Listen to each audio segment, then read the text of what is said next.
why do you do it? Yeah, because it's not... I don't know. Let's just do it. Welcome to this week's episode of Two Peas on a Pod. Today, Dad has a real issue with waitstaff saying the word perfect after taking his order. Less importantly, we also discuss relevance deprivation disorder and trash talk around moulding public opinion. If you're loving what you hear each time, we'd love to hear from you. So send us an email at twopeesonapodcast@gmail.com. That's twopeesonapodcast. How are you? I'm extremely well. Are It's you? a beautiful sunny day in Sydney. Good. I hope you are well as well. It is a sunny day. It's a lovely day. I'm fantastic. I feel like you might be a little bit aggravated at me over the past 2 days, but you're not. You're extremely well. That's great to hear. Whether I'm aggravated with you or not does not particularly impact on my wellness factor. That's amazing. I'm so happy with that because it means that no matter how much I aggravate you, I will not shorten your lifespan. Let's not exaggerate things as usual. Let's keep them within the normal range. Okay. It's good that you can compartmentalize your aggravation with me and your well-being separately. That's right. That's fantastic. Thank you. It's great for your health. It is. And I'm happy with that. Good. What do you got? Do you got something? I do. Just a bit of housekeeping first. Keep the house. I wanted to talk about poo traction. Yes. We've had some user feedback, listener feedback. Is that what we're talking about? That's exactly right. Oh, I didn't look up the numbers for you. It doesn't matter now. Okay. The moment is lost. No, you asked me how many subscribers. It doesn't matter. Do you want me to, no? But Okay. thank you to our subscriber who took on board the comments that we made. Yes. Particularly me. Mike is his name. And thank you, Mike. And since last Do you want to run people through what happened? No, you can do it. Or a bit of it, like just the outcome? Well, my grief is about people who pick up poo and leave it in the bags where they picked it up. A number of comments have come out since that time. One comment came to me was, don't you hate it when people put their poo bags in your bin that's just been emptied? So I don't know about that. But Mike said he was a reformer. Now, he sent us a video of him now picking up the poo in the poo bag and taking it to a bin. Correct. Whereas he had been a bag leaver previously. This particular comment was about a personal bin left outside their house. Yeah. As the dog walkers walk past, different to council bins. I was at a park during the week. Yeah. And people had collected their poo in their bags and then put it next to the bin rather than in the bin. Who knows? This is a council bin? Yeah, in a park. Was a bin like a flippy lid bin? No. What kind of bin was it? It was like an open bin? A square bin with a square lid. Yeah, just like drop it in. No, you didn't have to open it. It's already open? It's already open. That's an insanity. With a What's that cover move? over it. There's zero explanation for that move. If you got an explanation for that move, let us know. It's like, and there were 6 or 7 of these bags around the base of the bin. So it's a shrine. A shrine. Shrine to poo in bags. Poo shrine. The bin is their great leader that they cannot approach because it's too powerful. So they just humbly leave it at the foot of the bin. Could be the Grand Poo As Bar. a sacrifice. If anyone remembers the Grand Poo Bar. The Grand Poo Bar from the whatever lodge, Masonic Lodge, is that what we're talking about? Masonic Lodge. It's the Flintstones. Correct. Right. The Loyal Order of the Water Buffaloes. Is that what they were called? Yes. I just remember the hat. It was like those English guards hat, but with horns. Correct. Yeah. Ding, ding, ding. I am old. You are. So that was something I really wanted to follow up. Yep. And I can now put a tick it off the on list. my list of things that I want to talk about. I've never read my little list bit about you on the thing. Maybe I should read. Maybe you should at some stage. Yeah, for sure. The next thing that's on the list gets up my goat on the list. Gets up your goat. Yes. Is that a thing? It's a thing. Gets up your goat. Okay, sure. You can look it up. I don't need to. Ah, good. Is perfect. The word. Yeah. You go into a store. Yes. Or you're in a restaurant. Yep. You order your food. And the waitress says, perfect. That was what I wanted to happen. It's like... As in the subtext of it. Not thank you. Perfect. What does it mean? I don't understand. Does it mean I've ordered the best thing on the menu, the most profitable thing? You've achieved perfection with that order. It's just... In their mind. To me, it's a nonsensical use of the word. Yeah, it's a nonsensical use of the word, but it's also... Like, perfect, we're done. Like, outcome achieved. As if there is an imperfect way. Your problem is there's no imperfect way to complete that. So there's never going to be anything but perfection. Well, like, task complete. She came to get your order. She got it. Or he. Done deal. Perfect. Moving on. Maybe. I always took it in the way of perfect choice. No, that's not. That's definitely not what it is. I hadn't. You're saying they're falsely complimenting your ordering. Yeah. That's not it. That's not it. Please let us know if anyone else thinks. Maybe I'm wrong, but there's no way. It's like finished, like done. It's dozo in Japanese. Dozo. Which means all done. It's done. It means it's done, dozo. Well, thank you does the job when you've completed your order. She's not thanking you for the order. She now has to work more because of you. Oh, interesting. So it's much better for... Why do I keep saying she? He or she? Yeah. He or she, yeah, the wait person, yes, is better off working in a place where no one comes in and her services aren't required. If they don't own the business and they're looking to like just chill and the job is guaranteed and secure and this is all in a fake world because none of that will apply, correct, then yes, they are better off because they won't have to work as hard and they'll still get paid the same money. I don't think they're such deep thinkers. I think I know that, but I'm saying thank you, perfect. Why do you want them to thank you? Because you've done something good. Are you looking for thanks? To say thank you. And no. So you're saying perfect's not polite? It's just... Do you feel perfect is not polite? I feel perfect is acontextual.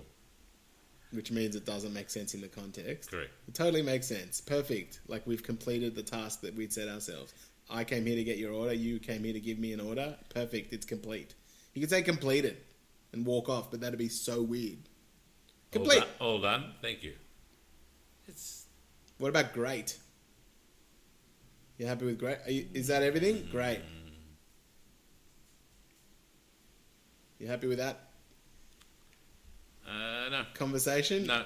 Not happy with Is that everything? Yes, it is. Great. No, not happy with that. You want thanks. You want to be thanked. No, I just think saying great is, well, now get out of here. Fantastic. Whatever. Are you happy with like a question? You can't, no matter how much you badger me and bludgeon me. It's my specialty. It is.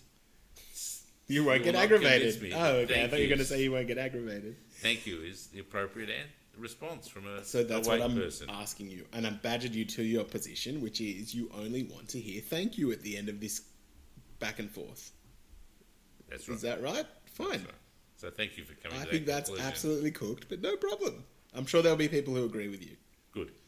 So we've done that one. Too long. Another tick. That's not too long. That was an exciting chat. Really? Yes. Perfect. What was exciting That was about a perfect chat. And I do not thank you for it, but it was perfect. The other flippant and frippant. Is frippant a word? Or is that just a different Look it up. accent Look it up. on the same word? Look Frippant. You've not heard of frippery? Why don't you just tell me instead of like challenging me to show you're correct? What do you want to hear? That's what I say to you because you don't want to hear things that you don't want to hear. I'm happy either way. I'll look it up, but I'm asking you if it's a word. No, I want to hear accurate answers from you. Frippant. Present participle of fripper. What's a fripper? Lacking proper respect or seriousness. Glib. Frippery. No, that's flippant. Sorry. It's changed to flippant. Frippery, like there's no... Frippant, to crumble. Is that what you're looking for? Frippery. Just think about it for a second. In what world would the word flippant and frippant mean the same thing? Why would you have two words that sound exactly the same and have one letter difference? But, okay, frippery, you're right, hang on. Thank you. Showy or unnecessary ornament in architecture, dress, or language. A strictly business building with not a hint of frippery. So, it's nothing to do with flippant, and you've used it out of context incorrectly. What did you say? A bit of frippery. Ornament Now to a bit of unnecessary ornament in architecture, dress, or language. Hey, language. Unnecessary dress in language. All right, is that what we're doing? A topic, yes. So, but that's not flippant then. It's frippery. Fine, but it's not flip. You said flippant and frippant, but okay. Okay, I want to talk about shoelaces. Why do some shoelaces come undone and others don't? Happy to talk about this. Love it. Tell me how this is frippery. It's not. Well, it's the not. Shoelaces themselves could be frippery if they're very fancy shoelaces. That's unnecessary ornamentation in dress. But this conversation and topic is not frippery. But go on. I think. Why do some come undone and some don't? I don't know. But I'm interested in your thoughts. I think there's shoelace technology. That some shoelaces, there's enough friction in them to hold them with a single bow. Others you need to do a double bow. And even if you do that, they loosen up. I don't know if it's because they're too stiff, they're not woven properly, the material they're made of is too slippery. I think material would be important. I think if you had a slightly elasticized bit of material there, when you did the knot, you're stretching it, and then it comes together when you let go, holding the knot a bit tighter than otherwise, and maybe it's harder for it to loosen.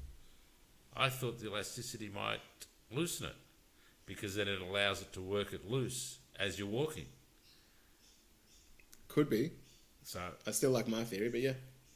Look, any theory is good. I've got no answer. Look, if there are any shoelace manufacturers in our wide audience, give us a call. Give us a call. Well, I don't know what Mike does, but that's pretty much the only person who's coming back to us on anything. But surely he might be a shoelace manufacturer. Or shoelace aficionado. Yeah. That could come to us. It's just a random thought that came to me. Because sometimes when I'm walking, some of my shoes come undone. Others don't. I think you want outward pressure on the knot.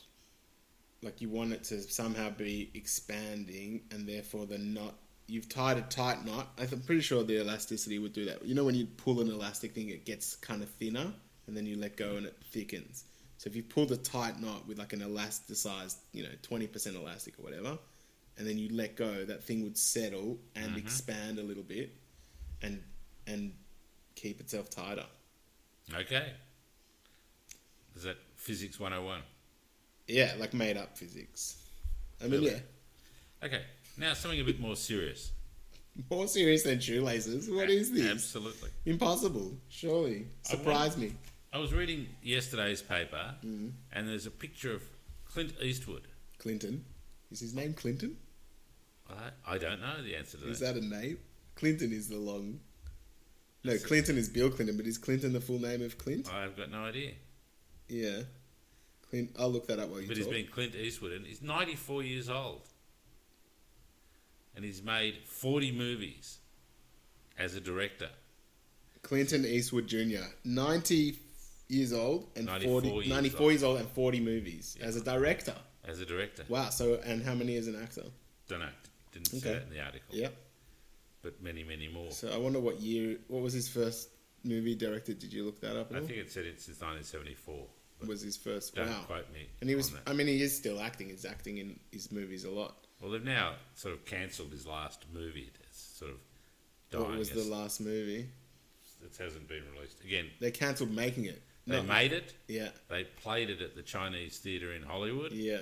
And then it sort of seems to have disappeared from the radar. Cancelled as in cancel culture because it had an issue with that? No, cancelled as in what is really it just But he'd be able to just put them out, wouldn't he? I think the studio owns them, I would have thought.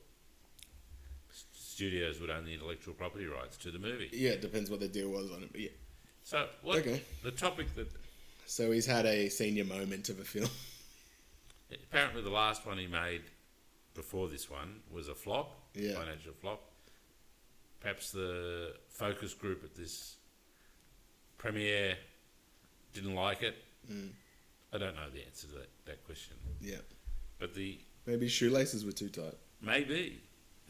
It's amazing they don't make them like they used to. Is that a good Clint Eastwood impression? I think so. Hey, they don't make them like they used to. Yeah. He just kind of grumbles in there. It's like Lee Marvin. Just always surly. Gonna paint a wagon. You don't know what I'm talking about. I do know what you're trying to talk about. What's that? Lee Marvin was in a movie called Paint Your Wagon. That's true. But I actually referenced in a Simpson episode. Paint Your Wagon was also a musical, yes. as I recall. Yes. And I don't know that Lee Marvin was in it. So you should watch the Simpsons episode with that. They start singing about the Paint the Wagon thing. Ah. They think they're going to watch a Western film. It's going to be like fighting and shit. And then everyone's just singing and painting wagons. They're like, here comes Lee Marvin. He's always surly. Drunken and surly. And then he starts singing too. But yeah, good. I like that you knew the actual thing that the reference was about. Yes, interesting. Interesting generational This gap. is why we're a good team. I wanted to talk about relevance deprivation disorder.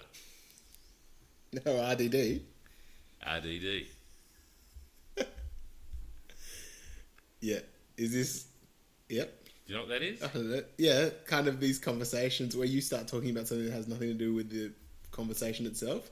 And you deprive the conversation of relevance. No. Nothing like that. Okay, tell me what relevance deprivation disorder is. I think it's at different times of people's lives. They may be really important at work. Yes. And be in charge. Yep. And then they retire or change roles and they're no longer relevant. People get old. They're not the key man anymore, not the decision maker, not the person that people come to for answers, for wisdom, guidance. For guidance, for direction. And then the disorder is what? I'm looking up relevant because you said I think without, sounds like you don't exactly know. So I want to know. This is my description of it. What it is, so we can talk exactly. There is a medical syndrome. It's a condition that can cause feelings of distress and mental anguish when people lose their status or influence. It can affect people who retire or who suddenly lose their power or high profile. So great. What do you want to talk about? I got an opinion on this. And it also occurs younger in life when you have a child as a man. Sorry, let me rephrase that. You're the father of a child and your partner has a child, partner/wife, where nobody wants you anymore. The child doesn't need you, the baby, because you can't feed it. You. Yeah. No, not at that age. It's a loss of your... They don't need you at all. Good. They're not interested in you. All right. Not the slightest bit interested in you. You don't feed them. That's not true. Their needs are... I've also had children. That's not true. Children aren't interested in anyone until they're old enough to start being interested in people around them. Then they are interested in you. They're not interested. Half the time they're interested in their mother because their mother is age, but they're not really. Their mother is a feeder, and that's what they need. What age are you talking about? A feeder and a comforter. 10 babies. Days? I'm talking about babies. Yeah, they don't look at the mother either. They don't really see. They don't know what's going on in the world. They just eat. Yes, but then when they start cognitive vision and knowing what they're seeing, they will look at you as the father too. I don't know if you hung around till the 14th day or not. No, I'm just joking. To try and get that look, but yeah, I left you on the usually doorstep. happens. No, you're like, oh, I'm done. This baby's not interested in me. See ya. And also, the wife or partner is not interested in you. They're only interested in the baby. Okay, that's also not actually happening. See, that's one's read of the situation. That's applying a filter to a situation. That's a perspective choice. Life is all about perspective. Right. So this disorder only affects people who base their existence on certain things. As in, you need things, whatever these things in your life that are happening now, you believe that you need them to be happening for you to be a person, which isn't the case. If you were transplanted now to some foreign country and just left there, right, you would still be a person. You'd still be you. You'd still have your beliefs and values. Then you would have to figure out, how am I going to survive in this world, thrive, whatever it is, right?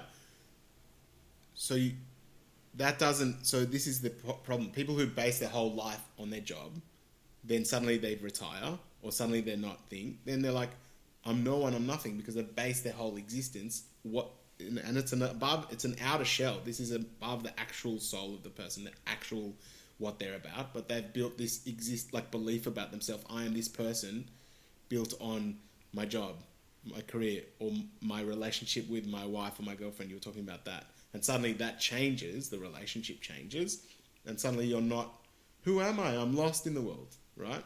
So if we don't actually base our personality or our sense of who we are on things that can change at any moment, then we won't have this issue.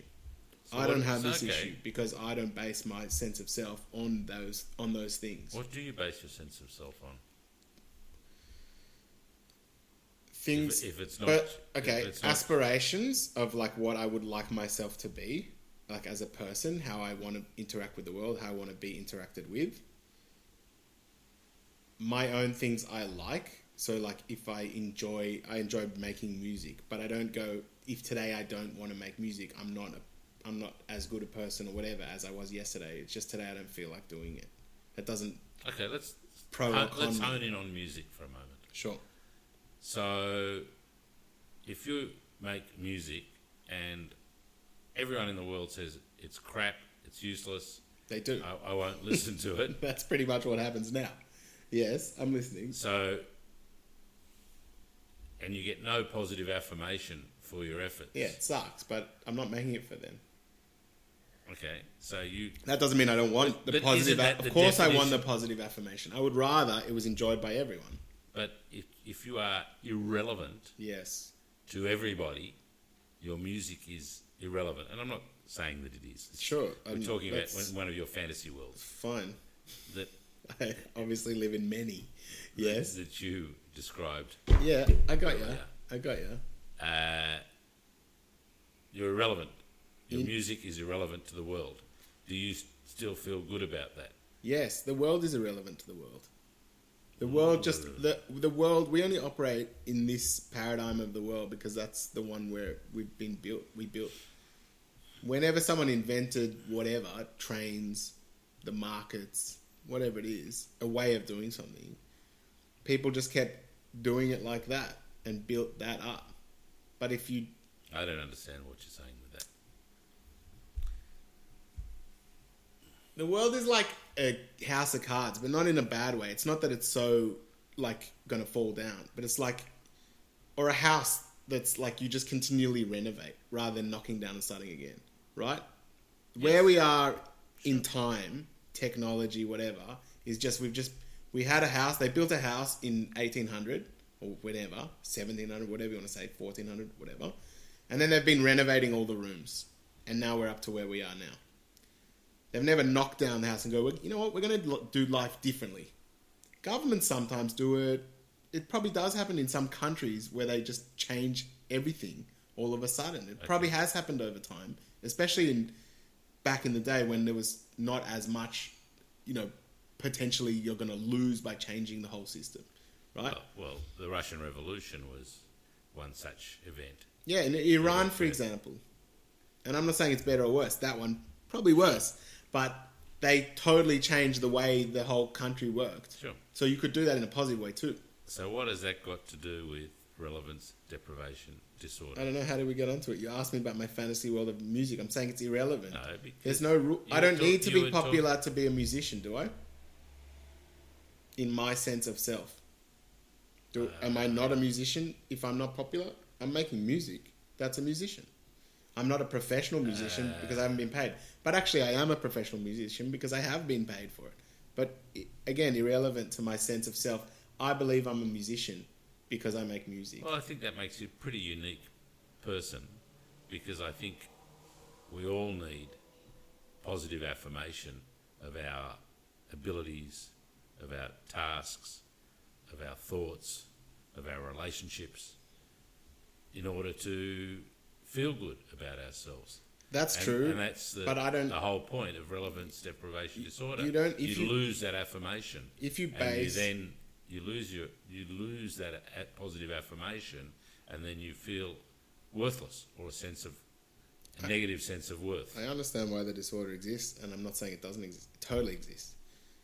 I don't think you need to have your positive affirmation to feel like a worth person, because then the same way the positive will lift you up, the negative will bring you down. To really get somewhere, you have to be on an even keel and know in your heart that you can do it. You just go for it. And if you can't do it, you don't get there. But that doesn't mean you didn't try your best and you tried to get there. Whether you're good or bad, as in like you're getting claps or not, doesn't really come into it. Because half the time, not even half, most of the time, visionary people, everyone thinks they're crazy until they get it right. And then everyone goes, they're a genius. So in reality, all these detractors or tractors, what's a positive tractor? Detractor. Positive tractor. Not a contractor. A grader. What's the opposite to detractor? Detractor is in the field. Not the tractor. Detract. A supporter. Yeah, either supporters or detractors don't get in the way of this person thinking, I'm going to reach this goal. Yes. Because they would be put off. The same way when you become... That's why some of these superstar artists, musician, whatever, they get these one-hit wonders or whatever. They go, everyone tells them they're the best. Suddenly they're surrounded by yes men. And they love hearing that. And that's when you hear it all the time. These people's careers, fucking, they're at the top of this peak. They could have gone on like after one album. And they just go no, and you never hear of them again because they've started partying and believing the hype. You can never believe the hype. And therefore you can never believe the negative either. But you are supporting my argument, not your own, by saying it's the affirmation, positive or negative, from other people that is determining how you stay on your even keel. I just said how do you get to the destination? I never said that. I said the opposite of that. What are you talking about? These people I'm saying you can't listen to it. Crazy until they're geniuses. Yeah, and you can't listen. They know they're right. They don't think they're crazy. I'm saying the people who everyone else looking from the outside looking in. People are calling them geniuses. But they don't care about that either. They go, I'm not a genius. I'm just me, and I thought I had this thing, and I went on this path, and I did it. What are you talking? It's not wrong. It's not wrong. It's super right. Wrong. You have to be secure in your sense of self. You have to be secure to avoid this thing. You're talking about a disorder that exists, and the only people I'm sure that are suffering from this are people who care too much about what other people think about them. No. And they haven't thought of their own sense of belief and sense of self. You're right. In this thing, it's not like... Okay, fine. You're a big shot at work. You've worked for 25 years to get to the top of the table. Suddenly... Like, think about it. They're not going to listen. They're not listening to me anymore in the board meeting. So what's that about? That's about them not listening to me. I feel that these people who aren't me aren't taking me seriously anymore. Mm-hmm. So that is caring about what other people think about you. But separately to that, sure, if they're not going to implement your strategies at work, that's frustrating because you're there to help. You know your strategies are good. You're giving good input, but they're not taking it. Fine. So separately to the... You don't know that they're good. You think that they're good. Okay, fine. But that's separately to what people think. There's also the issue of like, now my input's not being used in the business. Forget about the people's thoughts. Mm-hmm. That's one aspect, like a self-esteem thing that you shouldn't base your self-esteem on. And then the second aspect, let's remove the bit of other people caring how you feel, let's remove the bit about you caring about how other people perceive you. Just focus on the bit of, am I not useful anymore and now I'm going to suffer from this disorder? So at that point, when they're not taking your advice anymore, you don't need to say, is my advice worthwhile? Maybe I suck now, blah, blah, blah, and get upset. Mm-hmm. You need to go, this isn't the right spot for me anymore. And that's hard to do.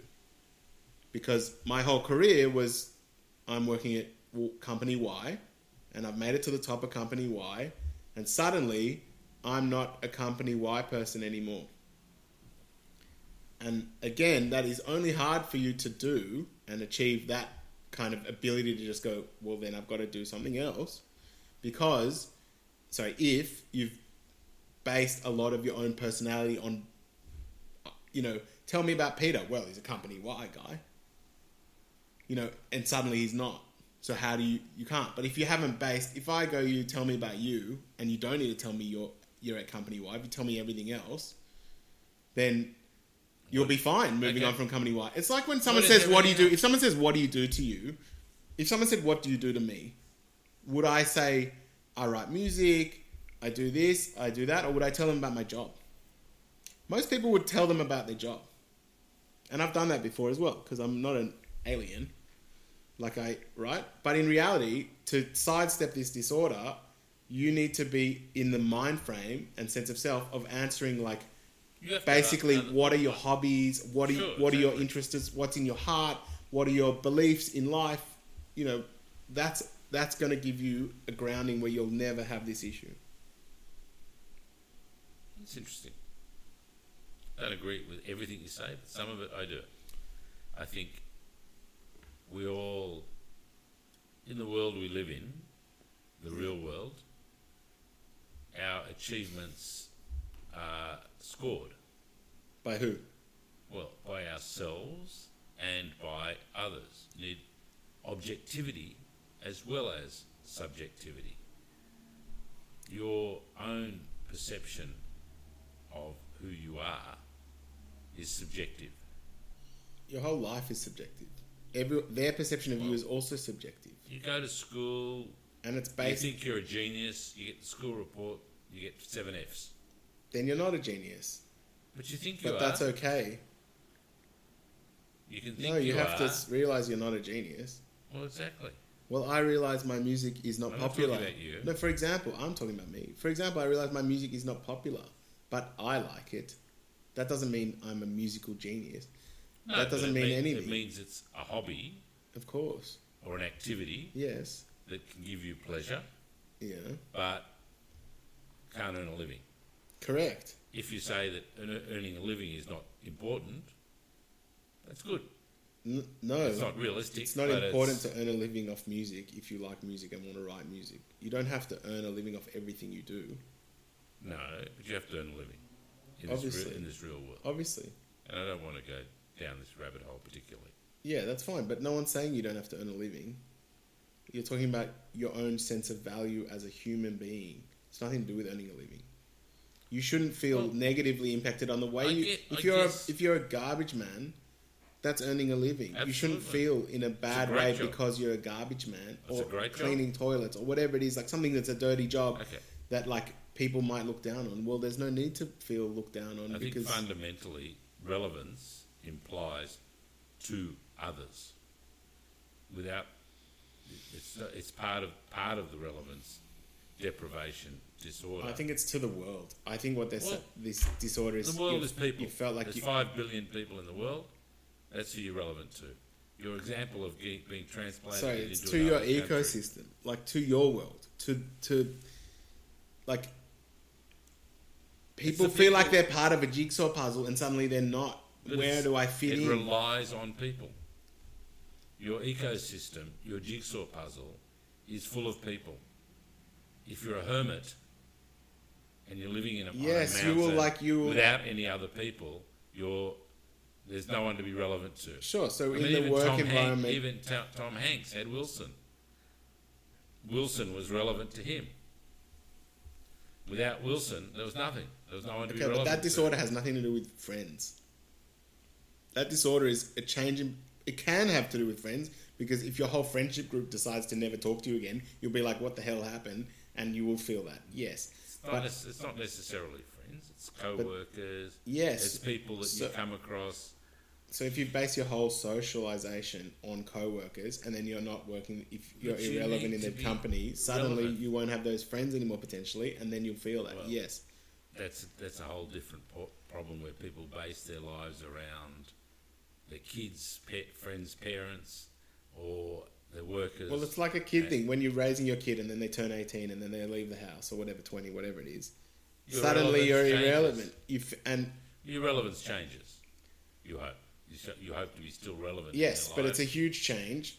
So if you think you only have value because of your children, like only what input you put to your children's life, you'll be like, I have no more value to add to the world, and you'll feel this depression, this form of depression. Yep. So, but relevance, I go back to it. Relevance implies people. You can't No, it be alone in your own paradigm because you're not relevant to anybody except yourself, ever. You've got to be relevant to others. It only implies people because that's the bottom step of like life. The very base step of life, is people, is breathing air. So I was just thinking about that movie where, what's it with George Clooney, where they're in space and he's like, not the one with Sandra Bullock, but another one, and maybe it's not George Clooney, but he's like, they go on a mission to Mars and then everyone on Earth dies except one person who was like somewhere, whatever it is, and they're keeping this person in the capsule alive, and like they're the last two people or some shit like that. And so there's no other people, but he's very relevant. And yes, it's to the life of the person. Who are the they that are keeping him alive? This is what I'm saying. Like, it's to life. It's not relevant. There's no relevance doesn't imply life except for the idea of like human life. It doesn't say like, it's not that. It literally just said that it's to do with the change in circumstance that causes an issue. Self-esteem is part of it. And I think you're more focusing on the self-esteem side. That's what it's about. It's about feeling a sense of self, as feeling a worth based on your like surroundings you operated within. But you get that self-esteem from other people. No, you don't. That's what I'm saying. If you're just doing something, you might be fixing an oil rig. No one's telling you. You're like, I know if I didn't fix this oil rig, everyone's gonna die or something like that. Whatever it is, like some high pressure situation. But you feel that. But no one told you that. No one told you that. In your example, an oil rig, a fire on an oil rig, the guy going out there to cap it to stop a major disaster. Yeah, exactly. So he's very relevant. Of course he's, but no one told to life, to base level human life, not to people telling him thank you very much for doing it. It's not telling. Or maybe it's people saying perfect. That's what you're saying. Yeah, exactly. When someone loses their power, influence, or high profile. This is the condition, the RDS, Relevance Deprivation Syndrome, not DD or whatever, but anyway, is a condition that causes mental anguish and distress when someone loses their power, influence, or high profile. It's on themselves. It's a feeling they are putting onto their circumstances. This happened, so I feel like this. So it's not to do with our multitude of psychologists and psychiatrists listening can come back to us on this and give us a very simple explanation. I just read the thing. When had you first heard about the definition? Now, but I read the definition and I can understand words. Well, it's when someone loses. It's a distress, a condition that can cause mental anguish and distress when someone loses their power, influence, or high profile. Mm-hmm. You read that a few times. Okay, so what don't you understand? How it's themselves putting it on them. I'm saying to you that it happens to all of us at different stages of life. Only if you let it, but yeah, it's very normal. I'm sure most people go through it. And you can work your way through it. It's not a terminal illness. Here they say recommendations. Don't worry, I won't read the definition again. Some ways to feel more relevant in life include taking on charitable causes, giving back to the community, reinventing yourself, and reminding people around you that they could use some extra attention. People.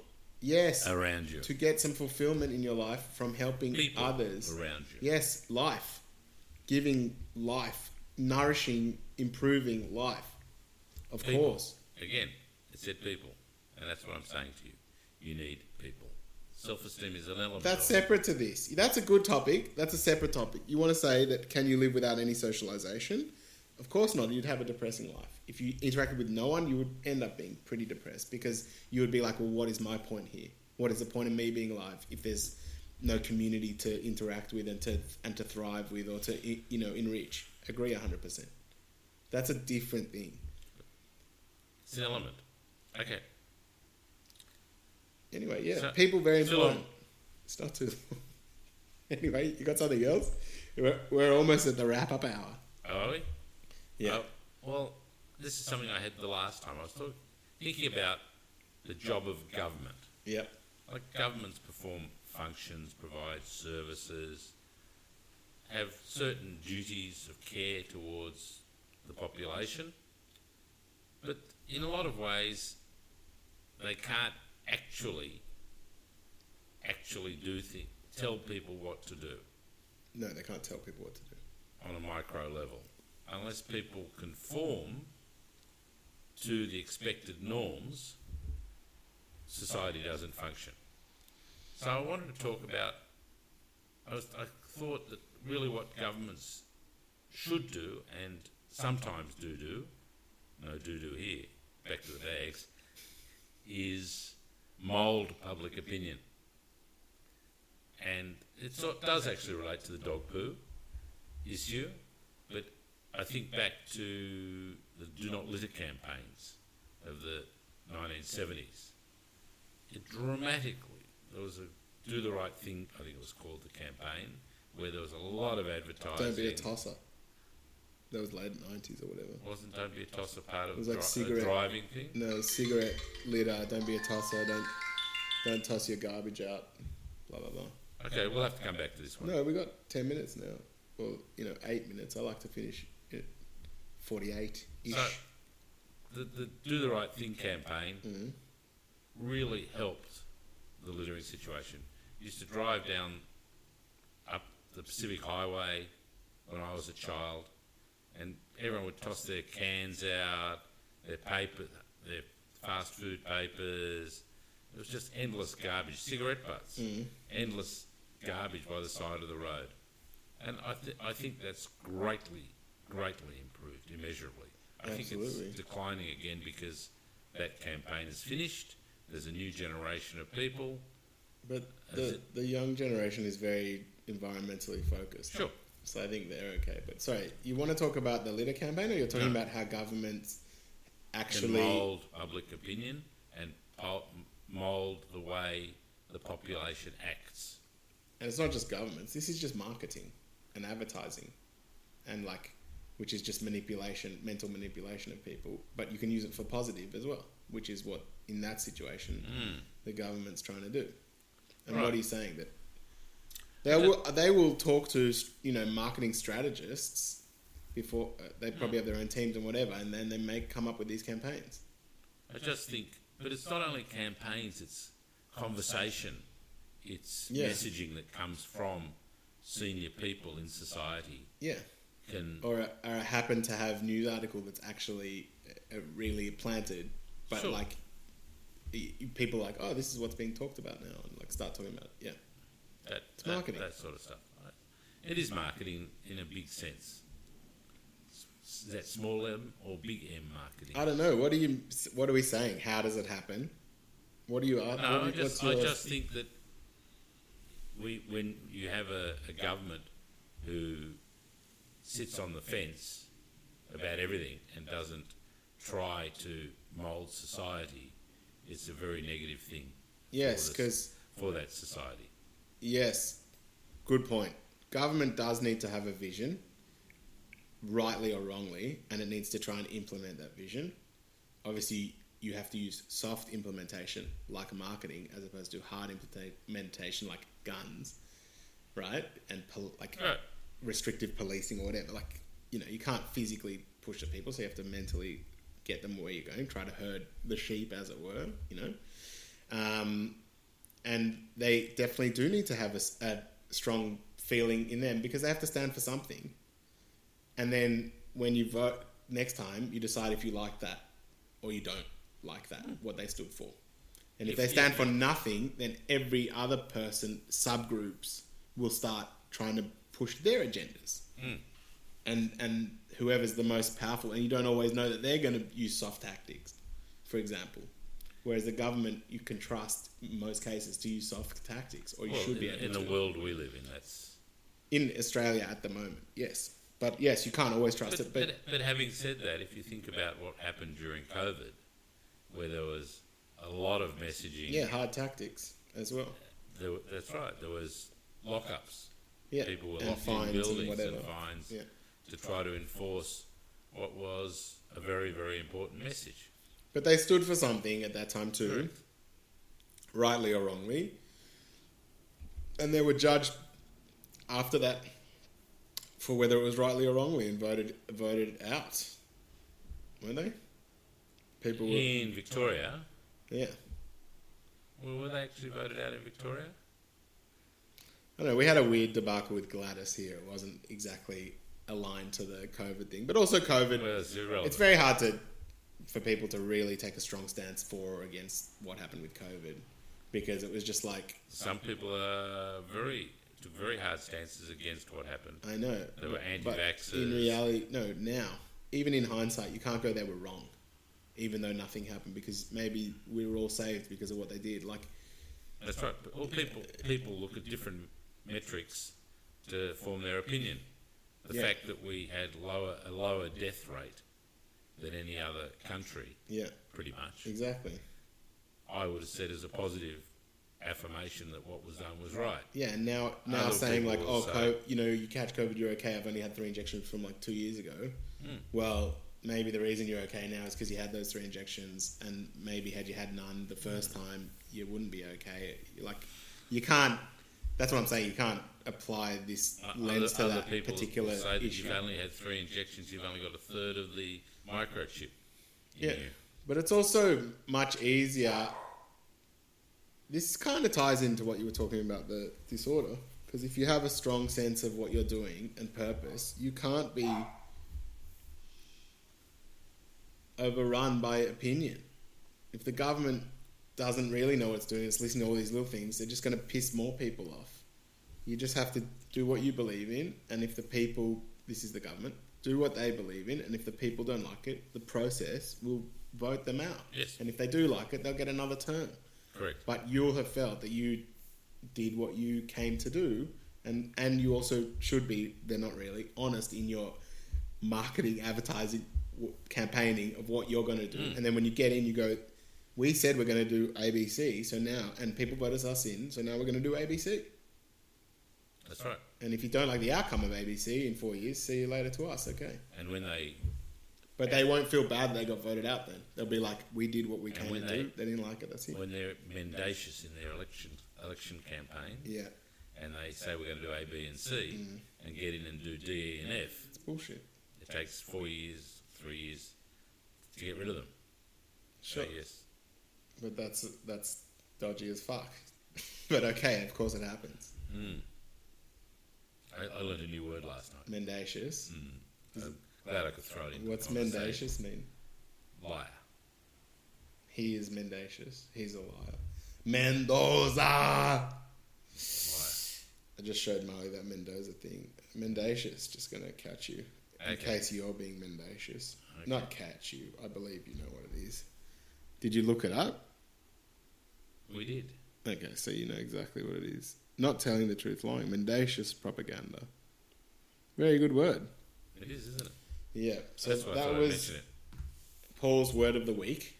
Oh, that's a segment we could introduce. Sure, we can introduce anything you want. Just write it down on your list, and then we'll do it. I finished now my list. I'll have to come up with a new one for next week. I was going to close... Next time. So thank you very much. Thank you. Perfect. We're done here. Perfect. It was a perfect program. Okay, it was great. See you next time. Bye. And in between. And I'll see you in between, but the people who I can't actually see, I'll see them next time as good as I can see them now.